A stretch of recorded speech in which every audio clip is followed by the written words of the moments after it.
surprises me anymore, okay? But what we're not gonna do is play stupid. Jada is not gonna be here with some strange woman in your house, okay? So how did you even meet the girl? It ain't no strange woman, Eric. She is a strange woman. No, You met her 2 weeks ago. Okay, 2 weeks? Please calm your, can you calm your voice, please, a little I'm bit? sorry. Okay, I'm sorry. Look, I met a girl at the strip club. And it ain't, no, listen, Eric. Listen. Yo, nothing you do I didn't say a surprises me. Yes, you did. You said you went to the strip club, got a stripper, and brought her to the house, and got her in the house with Jada. So you want Jada to look up to this girl. Hey, Jada, meet your role. As someone who never kept her mouth shut, Erica Pinkett's relationship with DC had already been tumultuous, but this time it was more than a few heated arguments. It was something much more serious.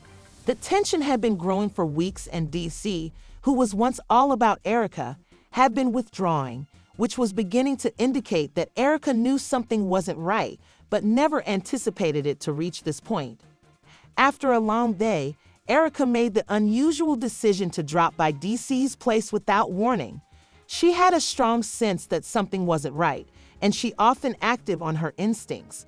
She had been hearing rumors, seeing the signs, and the way DC had been acting lately didn't sit well with her. When she knocked on the door and got no response, she tried the handle locked, but she wasn't about to give up that easily. I'm not, You over here saving strippers now? Yeah. And you want Jada to be over here with her? Listen, girl, I met the girl. I did have a liking to her. She got a deeper situation than I even knew. She is in a relationship with a man right now, and I found it out later on. And so she was over there living with him. The dude been grooming her since she was like 17, come to find out. And so, I mean, I ain't gonna let her be in that environment right now.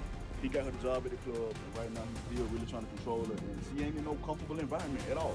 And I feel like the right thing to do is to really move her out of that. Hold on. Look, that's your life, that's your business. The girl has been groomed since she was 17. Do you know how old Jada is? Yes, I know. And that's the kind of woman you want around your daughter? I think not. You know what? No. Your choices are really crazy, DC. Jada's not coming on. She took a deep breath and stood there for a moment with the door still locked. The truth was that her mind was racing, but she wasn't going to give up because she had invested too much in this relationship to let it end without a reason. So she called DC's phone, but there was no answer, which was the last straw. She took a step back and pushed through the door with a determined force, refusing to let her doubts remain unanswered as the door. Erica's blood ran cold when she opened it and saw a woman reclining on the couch in the living room of DC.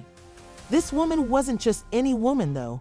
She was everywhere in DC, comfortable and giggling as if she had every right to be there. Erica felt as though she had been punched in the stomach by the shock, but she didn't flinch and instead stepped inside, her eyes glaring at the two. You know ain't nothing gonna happen to Jada. DC, call that girl down here. Let me meet her myself. I'll do my own screening. Alright, can I at least keep that stuff?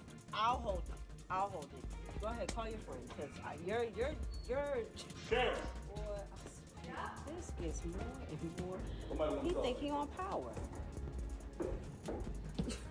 You think you go so bad.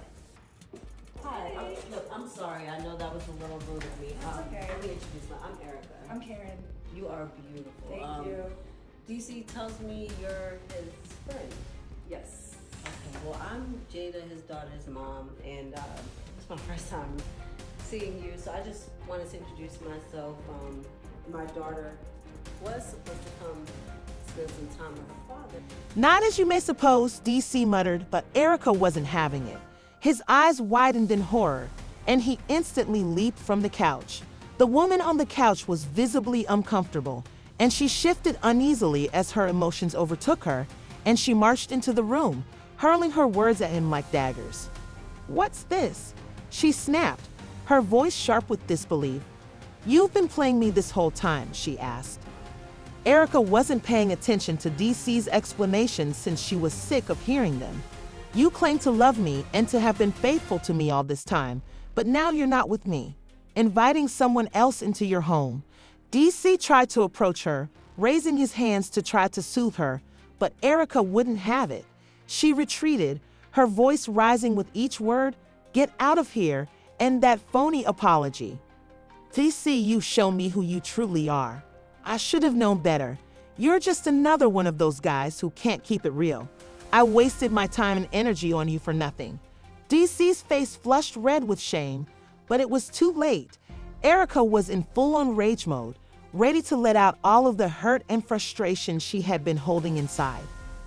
You think that since I've been hanging on for so long, I'll just stand here and tolerate your disrespect?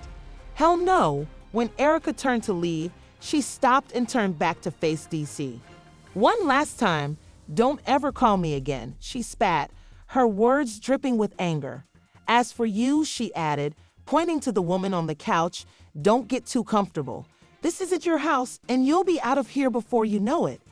Erica slammed the door behind her, leaving DC standing in the center of the room, regretful and speechless. Her heart was pounding as she left, her mind racing, but one thing was certain, she wasn't planning to never again let this man play her. The following few days were a blur for Erica as she tried to make sense of the betrayal she had just witnessed. She knew one thing for sure, DC wasn't the one, and his actions had only shown that he wasn't the one. She needed to move on. There would be no more second chances. For DC, he was left to think back on his decisions and realize how much he had lost. The ball was in his court now. But for Erica, there was no turning back.